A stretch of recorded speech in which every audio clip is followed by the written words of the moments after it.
kaya nandito tayo para ipakita natin kay Bongbong Bangag na yan, na yung galit natin.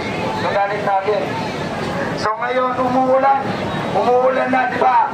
Nalala niyo yung sinabi niya na imbes na pag umulan, iipunin daw yung tubig para sa tagtuyot, kakailanganin daw natin yun. Putang ina naman, oh. Di ba? So ngayon, Marcos, tatlong kayo. Marcos, nawawalan na ako ng boses. Please lang, mag-resign ka na! Mag-resign ka na! Mag-resign ka na! Mag-resign ka na! So ngayon, nandito na kami para ipapakita sa iyo, Bongbong Marcos. Nagsalita na si Saltico. Yung mga may saltik sa panunungkulan ng gobyerno, huwag na kayo magtago. Nagsalita na yung pangatlo nila, Bongbong Marcos Bangag. Okay, assalamualaikum warahmatullahi wabarakatuh. Ahlan wa sahlan din lahat. Mga kapatid yung mga muslima at mga muslim. Takbir! Allahu Akbar! So, dalawang gabi na po.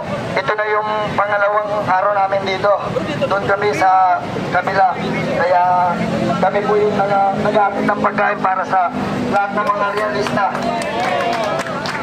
So ngayon, kaya nandito tayo para ipakita natin kay Bongbong Bangag na yan, na yung galit natin.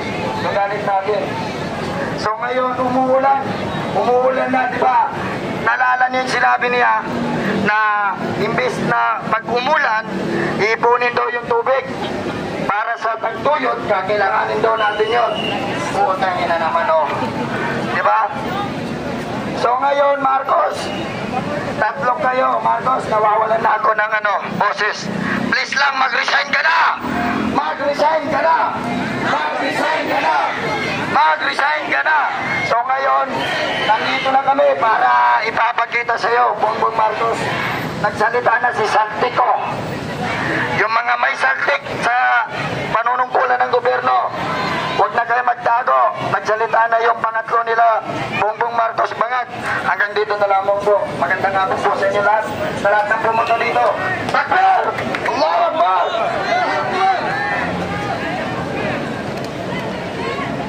Ayun, maraming salamat sa lahat sa inyong pagsakripisyo, brother. At may isa pang magsasalita.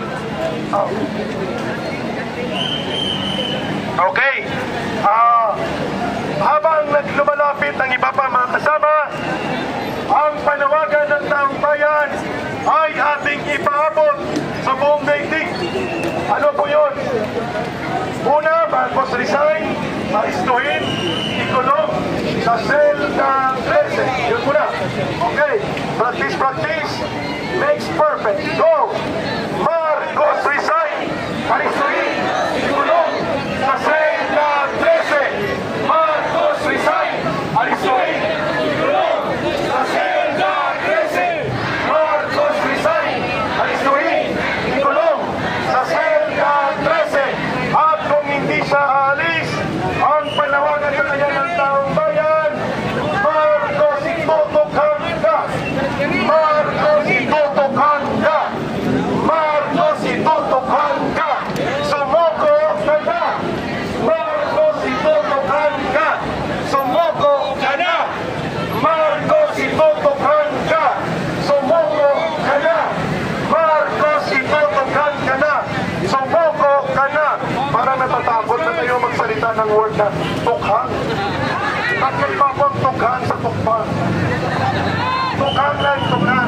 Hindi po tukhan. Okay? Ulit. Marcos, sumuko ka na. Itutukhan ka na. Marcos, sumuko ka na. Itutukhan ka na. Marcos, sumuko ka na. Itutukhan ka na. Marcos, sumuko ka na. Itutukhan ka na. Sino nang tutukhan? Ang kabubayan. Mga mamang pulis, mga kaibigan, mahiram ng posas. Si Marcos ay pupusasan na sa malapit-lapit na panahon. Yehey! Pwede daw kalagyarin na lang. Okay. Ayaw, nabibig sabihin. Sige. So, pakinggan muna natin ang kababayan Muslim. Ma'am Zaira